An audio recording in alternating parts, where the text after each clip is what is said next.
This video we are going to do some computation practice with order of operations.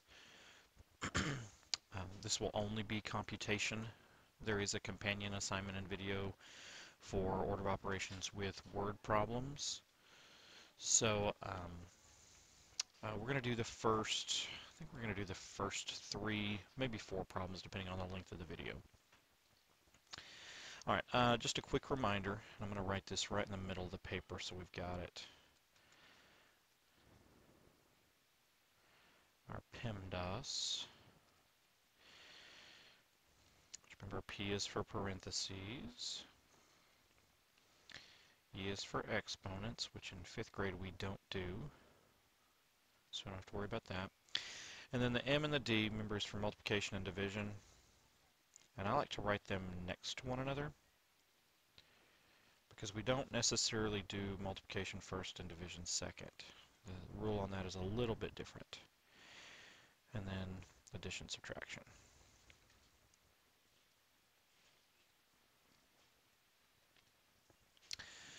Alright, so number 1. Parentheses 18 plus parentheses 10 minus 2, 2 close parentheses times 5. Alright, so my PEMDAS rule tells me that I need to do my parentheses first. Alright, so I want to look for the parentheses that's in the furthest inside. So like this we call a nested set of parentheses because we've got one set inside another. Sometimes you'll see brackets, so instead of parentheses you'll see a bracket, just so you can kind of tell the difference in the two.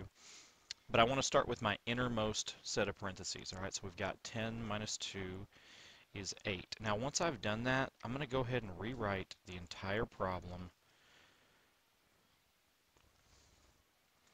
And this is a good habit to get into, especially when you start to get into equations and algebra, because you're going to want to rewrite because there's going to be so many steps. These are relatively simple. I could probably get away with not rewriting it, but I want to get into that habit. Alright, so we've still got a set of the parentheses, so I'm still on the P on my PEMDAS, so 18 plus 8 is going to give me 26 times 5. Now you'll notice that every time I complete an operation where there's a parentheses, I don't rewrite those parentheses, because once I've completed all the operations inside, I can get rid of them. So I'm left with 26 times 5. I'm going to do that off to the side.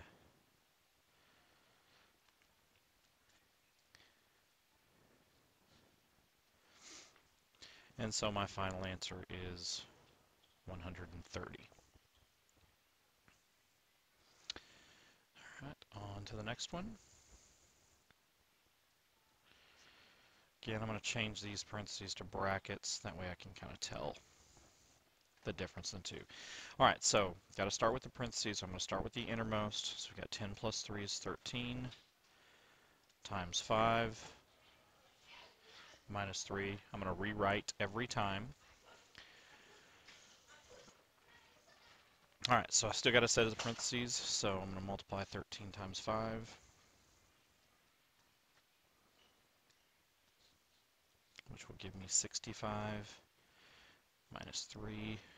And so my final answer is 62. Alright, last problem. At least last problem that I'm going to do. You guys have got 7 more after this. Alright, we've got to start with the parentheses, got to look for the innermost, so we're going to start out with 13 minus 8, which give me 5. And I'm going to rewrite everything else. 10 times 5 is next because it's still in the parentheses, so 10 times 5 would give me 50. And my final answer will be 59.